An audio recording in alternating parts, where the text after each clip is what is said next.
Hello guys, welcome to my channel learn to improve. आज हम लोग डिस्कस करने वाले हैं the outsider by Albert Camus, chapter number 1, part 2।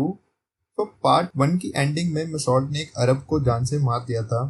उस क्राइम की वजह से पार्ट 2 के स्टार्टिंग में इसको अरेस्ट कर लिया जाता है। जो जज इंचार्ज होता है इन्वेस्टिगेशन का, वो मिसॉल्ट से पूछता है कि तुम्हारा कोई लॉयर है। तो मिसॉल्ट उसे रिप्लाई देता है कि नहीं, मेरा कोई लॉयर नहीं है और मैं अपना केस बहुत ही सिंपल समझता हूँ जिसमें मुझे लॉयर की ज़रूरत नहीं पड़ेगी। तो जज उसे कहता है कि कोई बात नहीं, तुम्हें कोर्ट की तरफ से एक लॉयर असाइन कर दिया जाएगा। उसके बाद मिसॉल्ट को इंटेरोगेशन रूम में ले जाया जाता है। अब जैसे ही ये इंटेरोगेशन रूम में जाता है तो इसको बुक्स में पढ़े हुए सीन याद आते हैं जो इसने इंटेरोगेशन से रिलेटेड पढ़े थे।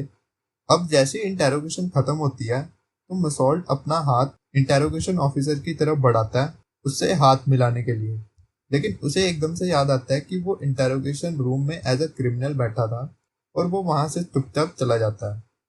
अगले दिन मसॉल्ट से मिलने उसका लॉयर आता है प्रिजन में। वो उसे बताता है कि उसे उसकी मदर की डेथ के बारे में पता है और प्रोसिक्यूशन को भी ये पता होगा कि तुमने उस दिन कोई भी इमोशन नहीं शो किए थे अपने मदर के फ्यूनरल पे, और ये की आर्गुमेंट होने वाला है कोर्ट में। अब मसॉल्ट का लॉयर उससे पूछता है कि तुम उस दिन अपसेट थे। तो मसॉल्ट एक अजीब सा रिप्लाई देता है। वो कहता है कि मैं भूल चुका हूँ कि इमोशंस को कैसे एक्सप्रेस किया जाता है।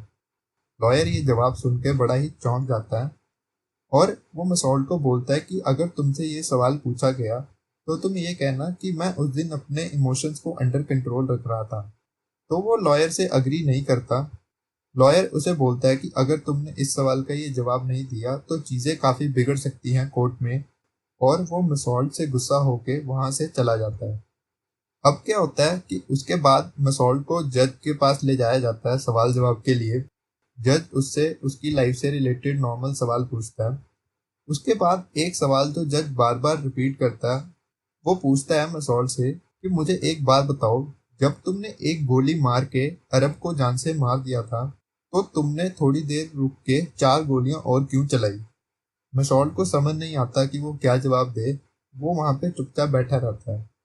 इतने में ही जज अपने ड्रॉर से एक क्रूसीफिक्स निकाल के मसॉल्ट के सामने टेबल पे रख देता है और वो उससे पूछता है कि क्या तुम गॉड पे बिलीव करते हो। तो मसॉल्ट उसको रिप्लाई में बोलता है, नहीं, मैं नहीं करता।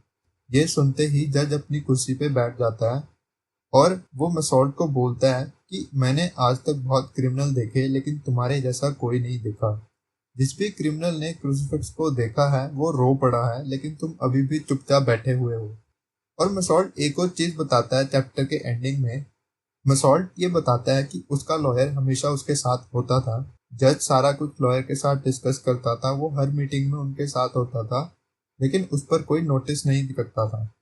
और वो बताता है कि एक टाइम पे उसे उन सबके साथ एज अ फेमिलियर फीलिंग आने लगी, जैसे वो उसी की फैमिली हो।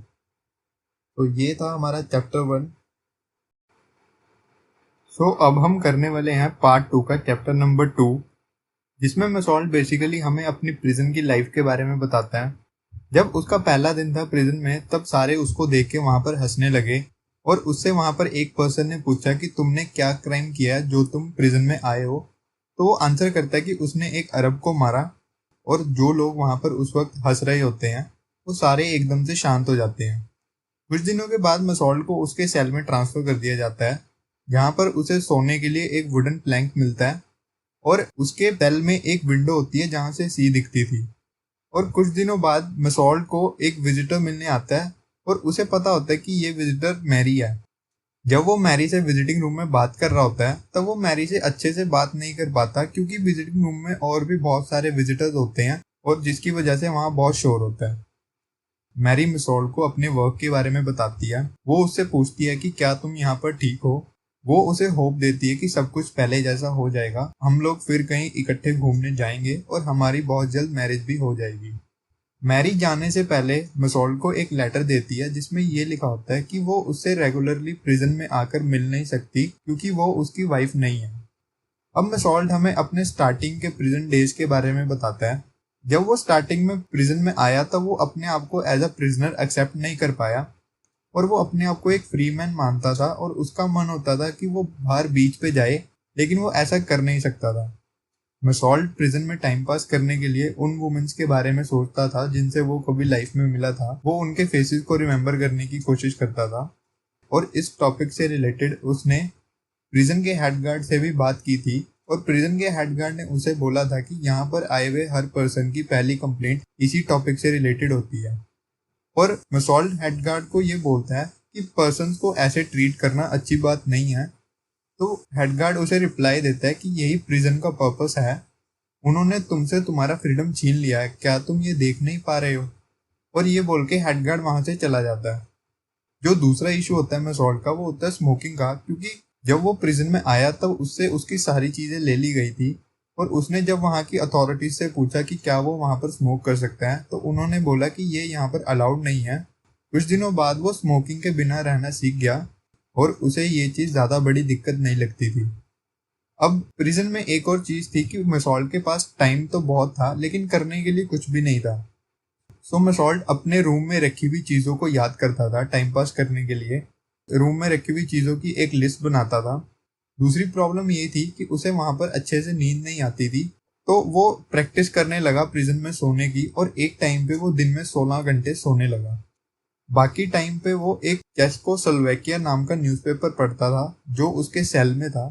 उस न्यूज़पेपर में एक ट्रेजिक स्टोरी थी जिसको पढ़कर वो टाइम पास किया करता था। एक दिन वो अपने सेल में बैठा होता है और जो वहाँ का हेड गार्ड है वो मसॉल्ट को बोलता है कि तुम्हें प्रिजन में आए हुए 5 महीने हो चुके हैं। मसॉल्ट उसकी बात पे बिल्कुल भी ध्यान नहीं देता क्योंकि उसे लगता था कि एक ही दिन बार बार एंडलेसली रिपीट हो रहा है, चाहे 4 महीने हो गए हों चाहे 5 महीने, तो उसको इस चीज से कोई फर्क नहीं पड़ रहा था। तो ये था हमारा एंड चैप्टर नंबर 2 का। तो अब हम करने वाले हैं पार्ट 2 का चैप्टर नंबर 3। चैप्टर नंबर 3 में बेसिकली मसॉल्ट ने अपनी कोर्ट की प्रोसीडिंग्स के बारे में बताया है। इसका ट्रायल स्टार्ट होता है एंड ऑफ जून में। ये पुलिस वैन से कोर्ट जाता है। जब ये कोर्ट पहुंचता है तो इसे कोर्ट रूम के बाहर वेट करने के लिए बोला जाता है और अंदर से इसे टेबल्स और चेयर्स के रीअरेंज होने की आवाज़ें आती हैं। इसे लोकल सेलिब्रेशन का थॉट आता है, जैसे कि फर्नीचर को रूम में रीअरेंज किया जाता है किसी कॉन्सर्ट के बाद ताकि सब लोग डांस कर सकें जब अंदर से ये टेबल्स और चेयर्स की आवाज़ सुनता है। अब जब मसॉल्ट कोर्ट के अंदर होता है तो मसॉल्ट देखता है कि वहाँ पर बहुत सारे लोग हैं। तो वो पुलिस ऑफिसर से पूछता है कि यहाँ पर इतने सारे लोग क्यों हैं।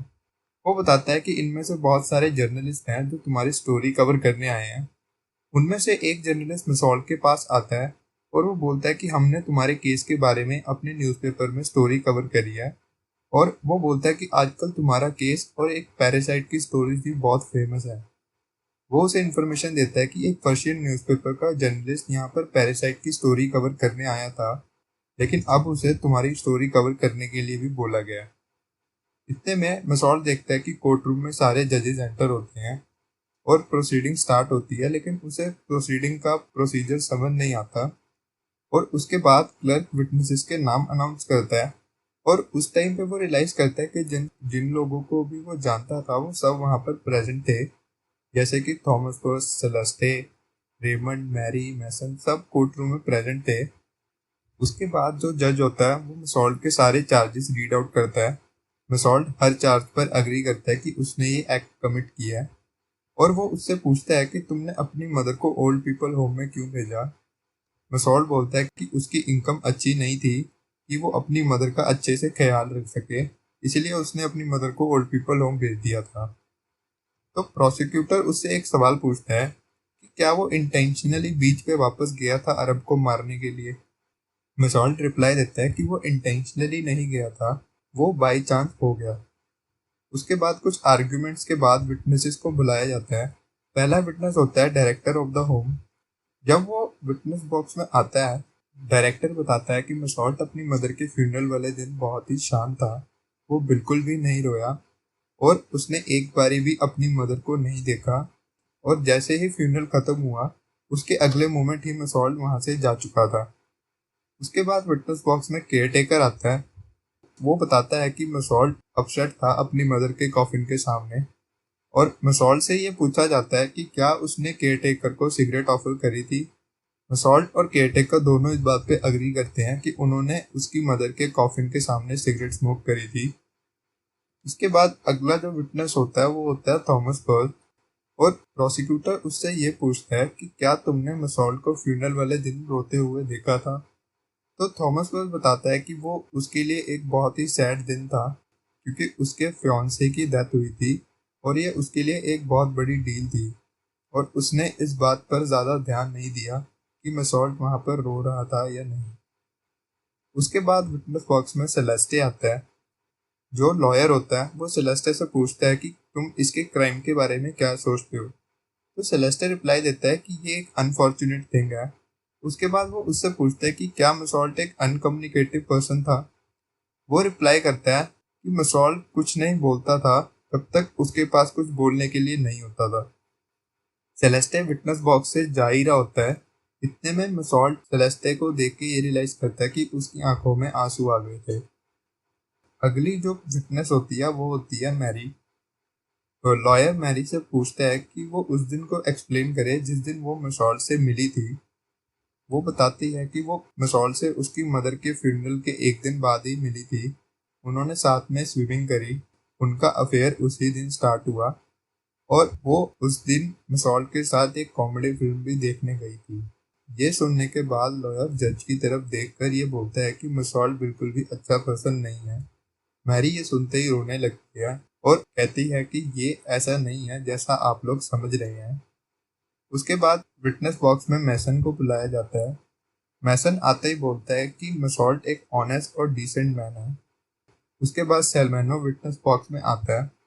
वो बताता है कि मसॉल्ट उसके डॉग के साथ बहुत ही काइंडली बिहेव करता था, और वो मसॉल्ट से अग्री करता है क्योंकि उसके पास और कोई चारा नहीं था अपनी मदर से डील करने का, इसलिए उसने अपनी मदर को ओल्ड पीपल होम भेजा, और वो इस बात को सपोर्ट करता था। और वो जज से भी रिक्वेस्ट करता है कि वो भी इस बात को समझने की कोशिश करे। लास्ट जो विटनेस होता है वो होता है रेमंड। वो आते ही बोलता है कि मसॉल्ट एक इनोसेंट पर्सन है, और जिस पर्सन को मसॉल्ट ने मारा है असल में उसकी दुश्मनी रेमंड से ही है, क्योंकि रेमंड ने उसकी सिस्टर को स्लैप किया था। और वो बोलता है कि जो भी बीच पे हुआ वो जस्ट बाय चांस था। लेकिन जो प्रोसिक्यूटर होता है वो इस बाय चांस वर्ड को मुद्दा बनाकर सारे फैक्ट्स क्लियर करने की कोशिश करता है। वो कहता है कि क्या बाय चांस ही उसने तुम्हारी गर्लफ्रेंड के लिए लेटर लिखा? क्या बाय चांस ही उसने तुम्हें रोका नहीं तुम्हारी गर्लफ्रेंड को मारने से? क्या बाई चांस ही उसने तुम्हारे लिए एक्ट किया as a witness police station जाकर? वो प्रूव करने की कोशिश करता है कि रेमंड और मसॉल्ट का प्लान था और इन्होंने ये सब इंटेंशनली किया था। उसके बाद जो लॉयर होता है वो मसॉल्ट से पूछता है कि क्या तुम रेमंड के फ्रेंड हो? मसॉल्ट उस बात का यस आंसर करता है। आर्गुमेंट कुछ देर और चलते हैं और उसके बाद मसॉल्ट को वापस प्रिजन ले जाया जाता है। तो ये था chapter number 3। Thanks for watching.